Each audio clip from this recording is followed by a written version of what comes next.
That's good. Fuck off this fucking screen. All right. Is this thing on? I guess it is. Welcome to Brothers Backstage, man. I am your host, co-host, and guy that does this thing, EJ. We're gonna go with another rant, bro. And I want to say a rant is just me just speaking my mind, you know. Um, if you don't know already, my name is Brother EJ. I go by EJ. Also go by Cooked by EJ because yes, I am a cook. Um, I cook on TikTok and Instagram. My ads are Cooked by EJ, and I cook for a living. You know, I make my living, make my money by serving fat people um, that love to gorge and pig out and stuff their face full of good food. Don't get me wrong, I don't cook shitty food. Um, I cook really good food, and so we get those fat fucks that come to the event, and they pig out and they gorge their face, or they gorge the plate of food, and I get paid because I cook the meal, and so I'm also a podcaster, man. You feel me? I'm also a podcaster, man. I try to. Um, a lot of the times I'm making the podcast late at night because that's realistically the only time that I can get to myself um and be able to record and fucking chill and and just laugh and have fun, you feel me? And just fucking talk, because I think that's what I'm good at.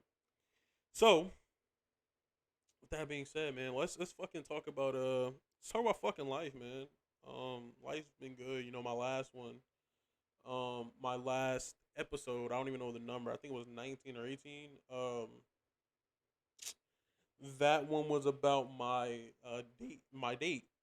I had a date night about well, my first date with the new girl I'm talking to. Um, I had a date with her. Um, and so we've been we've been progressing and shit.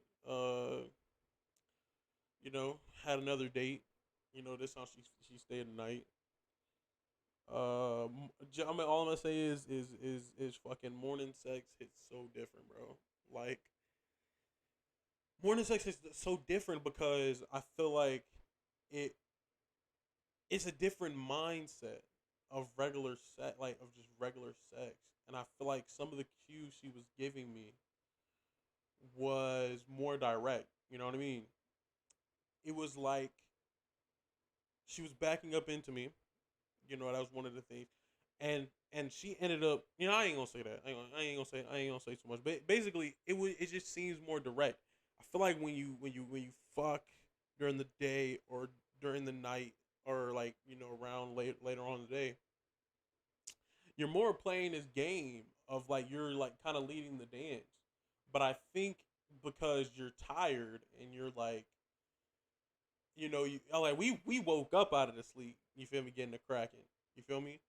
Well, probably most people, but like the way that we did, we went to sleep.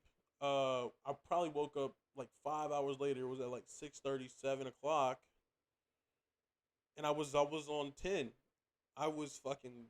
I didn't even have to take a fucking pill. I didn't even have to take a fucking motherfucking honey pack. You feel me? I was up. Johnny Boy was up. Like he was on 10. So my cock was hard. And yeah, like it just like maybe fucking 5 minutes of me, maybe not even that, like 2 minutes of me just like rubbing on her. You feel me? So like that. It wasn't any, and the crazy thing is, it wasn't anything like really sexual. Like I didn't rub her pussy, or I didn't I didn't, touch her clit. I didn't do any of that. I just had my arm around her. You feel me?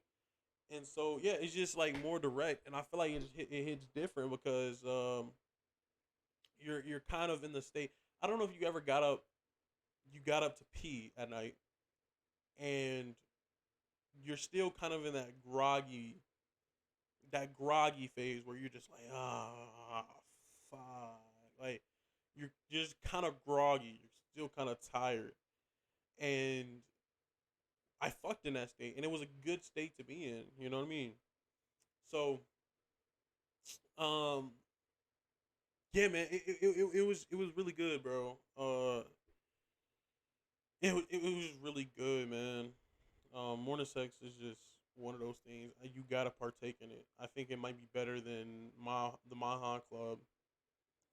Laying next to your woman at 7 a.m. just drilling her. You feel me? Like it's a different type of thing. It's a different type of energy. Um, but no, in all serious though, a seriousness though. Life's been good though, man.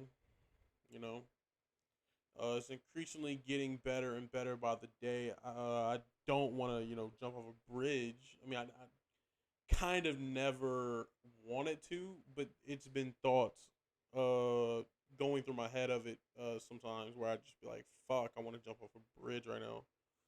But uh, these times, I don't feel that, man. I don't feel that, man. I don't feel like I have to jump off a fucking bridge or blow my brains out with a shotgun. Um, so yeah, and I'm kind of late to this, and this is part of the reason why I didn't want to do a news video because topics that I would want to talk about have already gone past, and I didn't really feel like setting it up. So instead of setting it up and shit like that, we're just gonna talk about it. Sean Strickland is this is UFC news or MMA news or combat sports news. Sean Strickland is the middleweight champion of the world. Well, I'm gonna say of the UFC, which technically is the world. Is a world champion. Chip. Um, yeah, I wanted Sean Strickland to win just because I feel like it would be funny.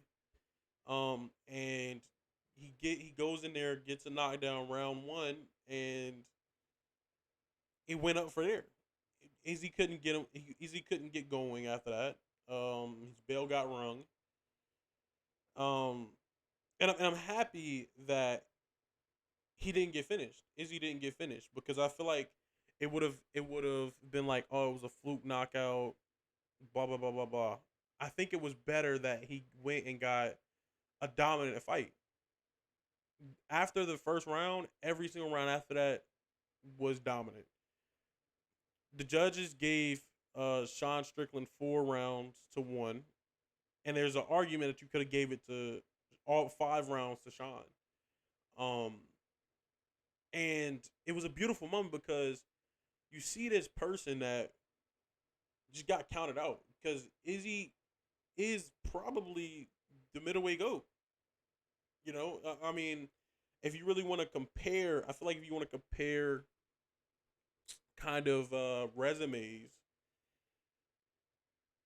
we could say that Izzy has the best resume in the middleweight division, but also I a um heard a I think it was a podcast or like a video. I forgot what it was, but I forgot who it was. I think it might have been Chael Sonnen. He said that if we're talking about greatest of all time, you have to factor in the styles. You have to factor in the fighting style. Izzy isn't a goat in that status because I'm gonna just be real. And I said this right in the middle of the fight to my cousins that had a watch party. I said it to my homies. I said this is proving that Izzy he doesn't have a bag. Like everybody thinks that he has a bag. Izzy really doesn't have a bag. And once you do that, it was really just one simple thing. It was just pressure, and you could see it throughout the Alex Pereira fights. You've seen it in the Sean Strickland fight where it was just pressure, pressure, pressure. He he gets pressure put on him, you know, and Sean Strickland beats him literally with a jab or a straight couple hooks and a teep. But going back to Sean Strickland's win, it was funny because you see a guy that really is like a troll. Everybody looks at him as a troll because that's, in my opinion, I think that the persona, the persona he gives off is kind of trollish compared to the UFC landscape right now, the middleweight division, or really just the landscape of the UFC in general. It comes off as trollish. So seeing him go and win a title, it was good for the UFC, I think.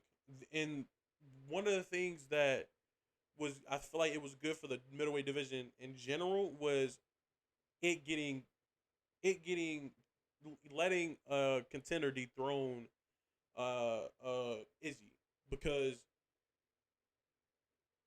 Izzy's been in a spot where he's been so dominant for a long time, and even with these rematches where he's lapping people, he's held up the division.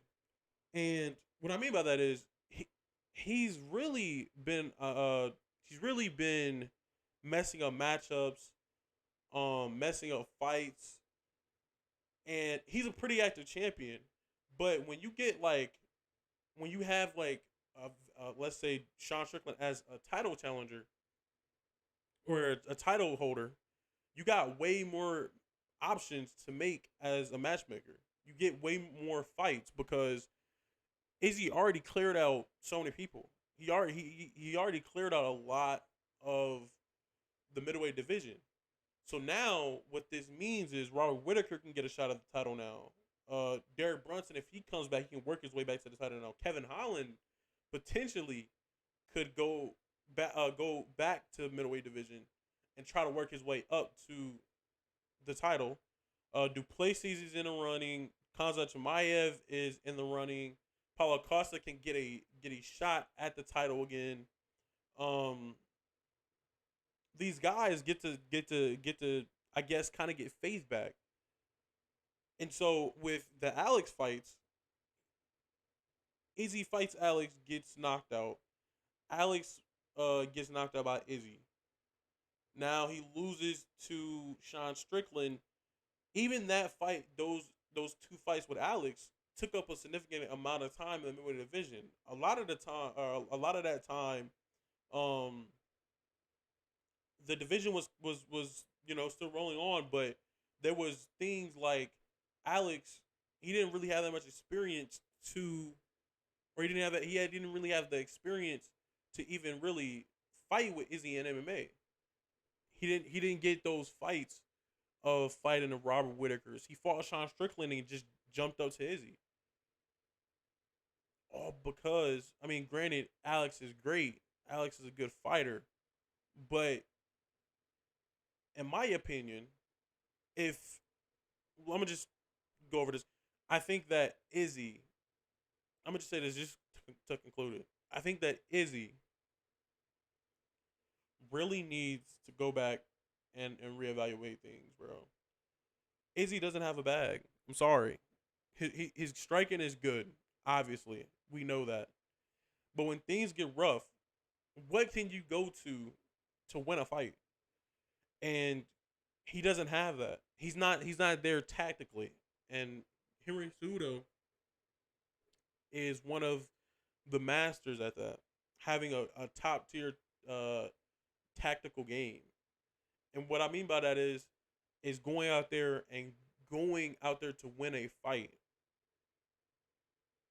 If you don't have the tactics to go win a fight in any way or any way that you can come up with, then you're not. I feel like you're not a great fighter. Um, Going back to the GOAT debate with in the middleweight division, Anderson Silva had that. Anderson Silva was a black belt in jiu-jitsu. He took it to the he some uh took some people down. He even submitted people off his back. He can get in the clinch. You feel me? Throw elbows and knees. His striking was amazing, and it was a clear thing with Anderson Silva versus Chael Sonnen that he wasn't gonna quit. Like he wasn't gonna quit. He wasn't gonna lose his. He wasn't gonna lose the fight because he gets a round 5 submission. If Izzy's on his back, or if Izzy getting dominated for a whole round or for 4 rounds straight, I guarantee you, Izzy isn't gonna be looking for submissions off his back. He's gonna either try to get up or he's gonna accept the position. So you gotta now just really just put into perspective how much the media plays into narratives, bro. Izzy is a good fighter. He's a great fighter. He's definitely one of the best people that graced the middleweight division. But when we're talking about the number one person of the middleweight division, when you look at the history of the middleweight division, what it's gone through, are you gonna say the number one guy was Izzy? I don't think so. And I'm not just hating just because Izzy lost. I'm an Izzy lover, bro. I was riding pause. I was riding Izzy because his striking is good. Myself, like I myself, like I love good striking. I love tacticians. I love people that can just go out there and dominate a fight with striking. But I do love a fight. I do love watching all aspects of a fight. And I think if you compare a martial artist to Izzy, Izzy doesn't is not in that realm. He's not in a well-rounded martial artist realm. He's just not. His takedown defense, his takedown defense is good because not a lot of people wrestle him. Not a lot of people wrestle him.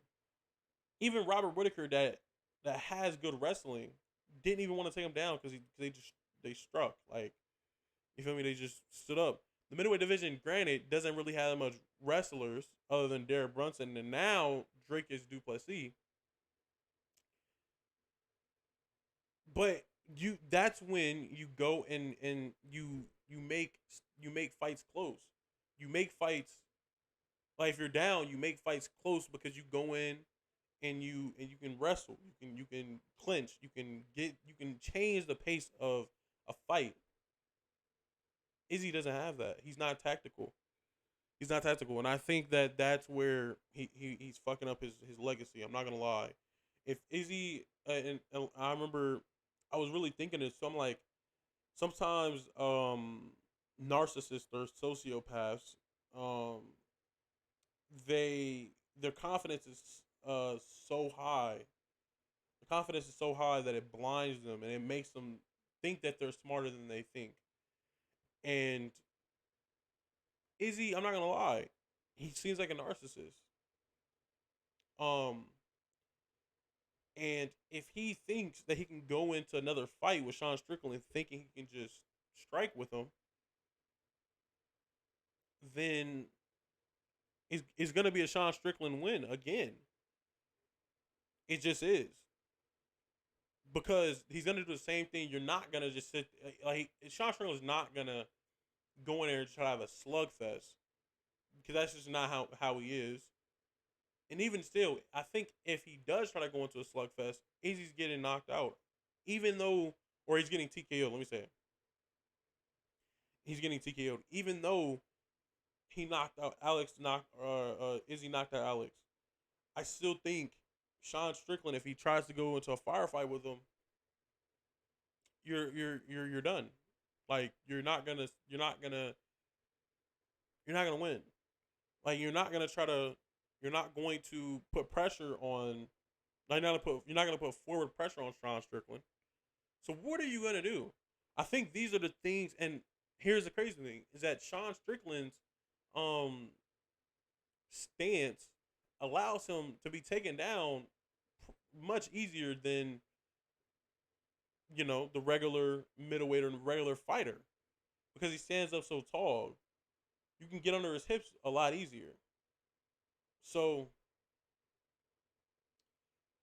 um, yeah, Sean Strickland, that was a rant about Izzy.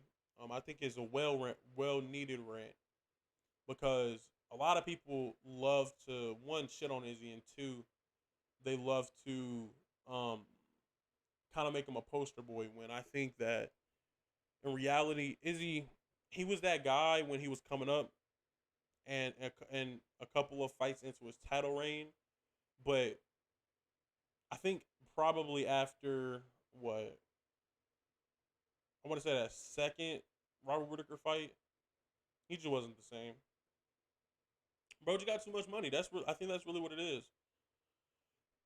He got too much money, became soft, didn't really want to fight. Um, but not to take away from Sean Strickland's win.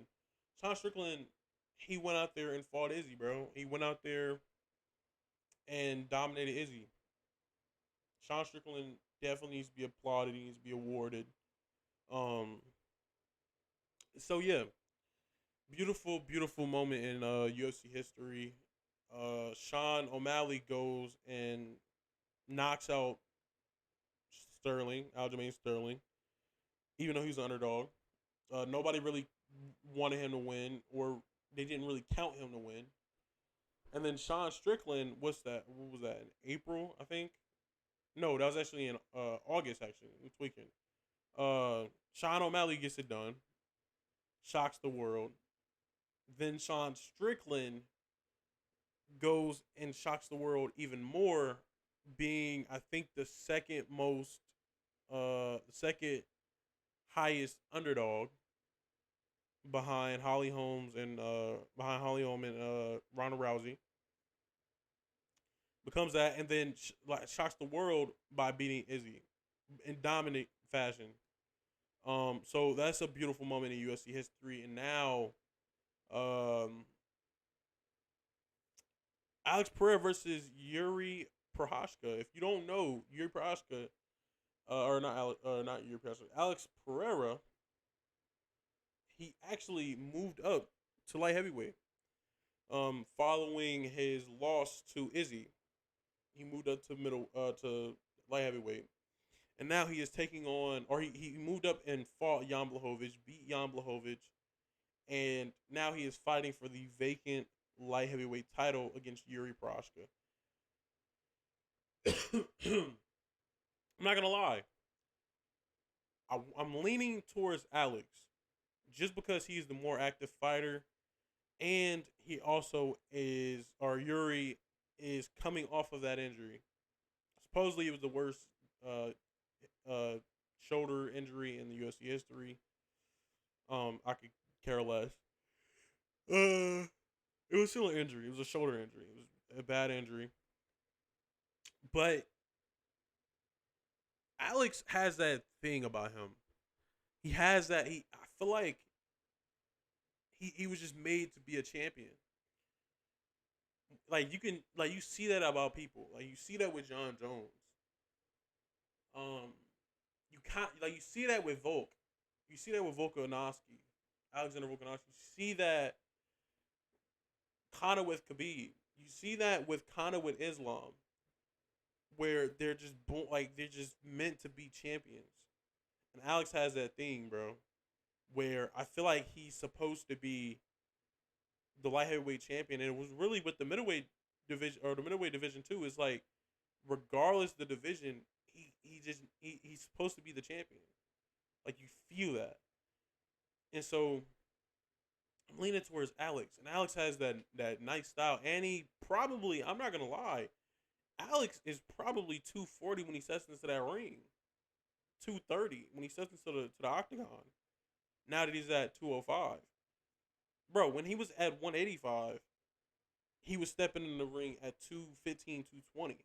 So now that he really doesn't have to cut that much weight, to 185, he's probably stepping in at 240 against Yuri Prochazka, which Yuri is he's a big dude. Like he's muscly, 6'2", I think.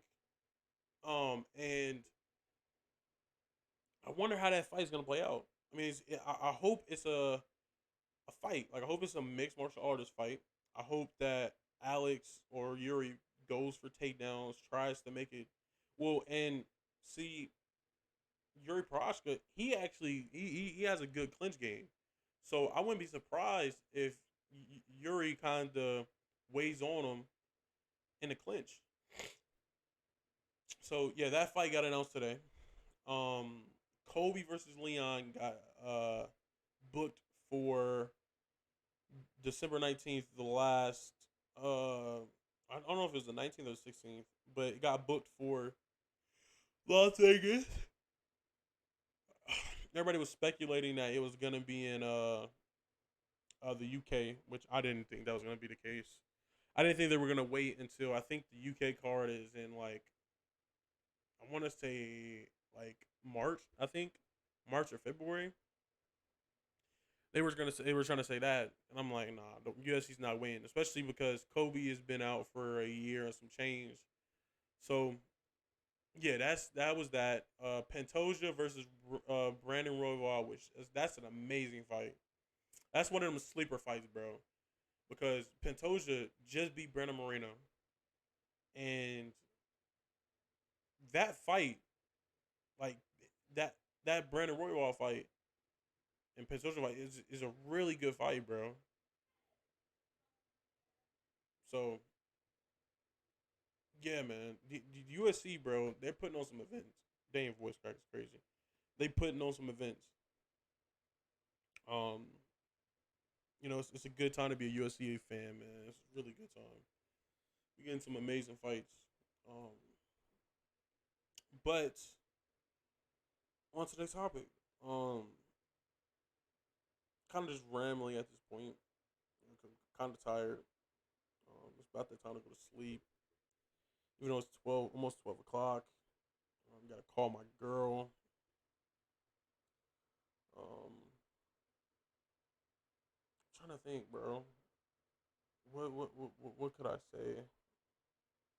It's kind of funny because in some instances it's kind of hard to just like talk. Like it's kind of hard to talk, especially when you're kind of tired.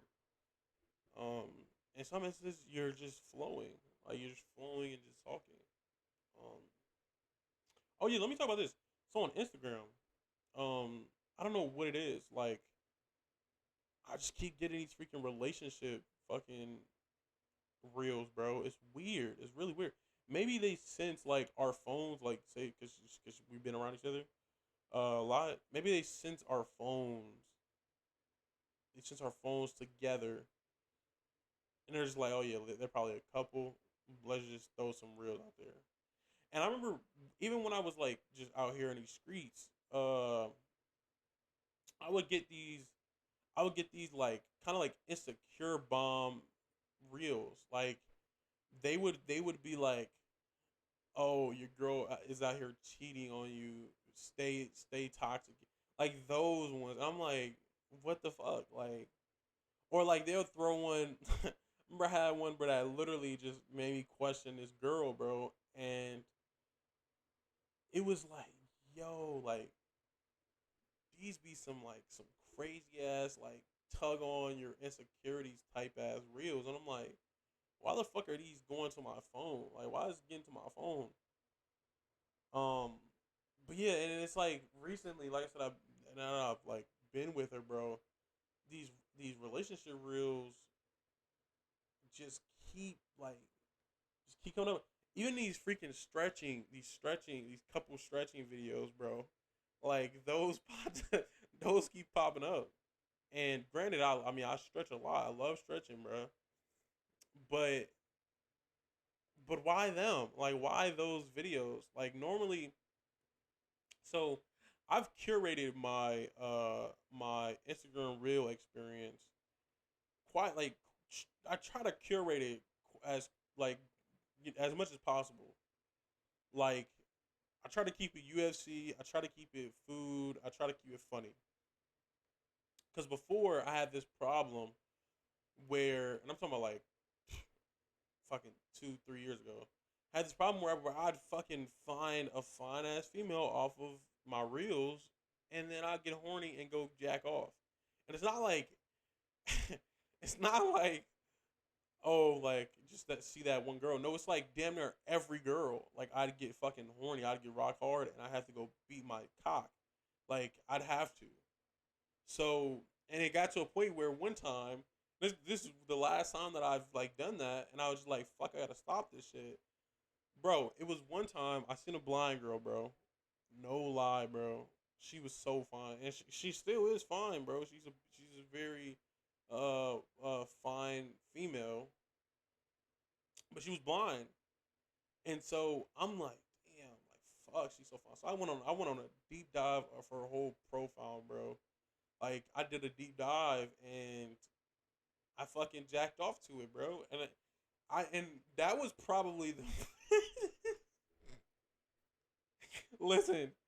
That was probably the most like disturbed thing that I've done, like that I've jerked off to, was jerked off to a blind girl's Instagram.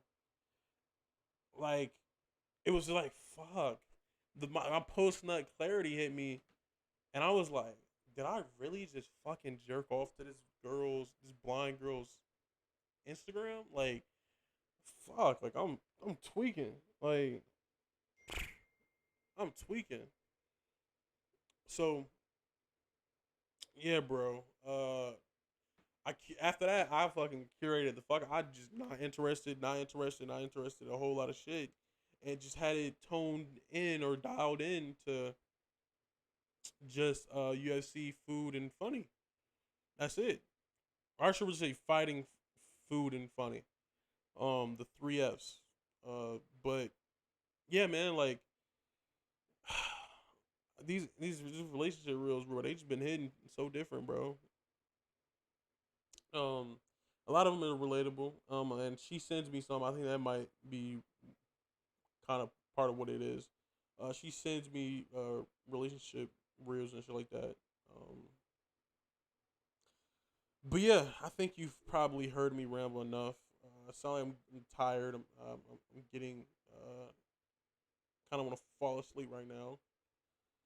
Um, I'm pretty sure this is probably like a 30-minute episode. But fuck it, we ball. Let me actually see let me see the time on this. 32 minutes. That's not bad, to be honest. That's really not bad. Um, 32-minute episode. I want to say peace, love, and happiness to everyone that is listening to the podcast, man. I fuck with you heavy. If you've made it to this point in the podcast in the episode, um, assalamu alaikum. Peace be on to you. My name is Brother EJ, and I see you when I see you, man. I know that I didn't do a podcast last week, just busy as fuck. But now that I got more time, um, hopefully I'll be able to get to these podcast episodes. So, I'll see y'all when I see y'all, man. I fucking love you guys. Get over to my TikTok and my Instagram, cooked by EJ, and brother EJ. That being said, brother EJ, brothers backstage. We out.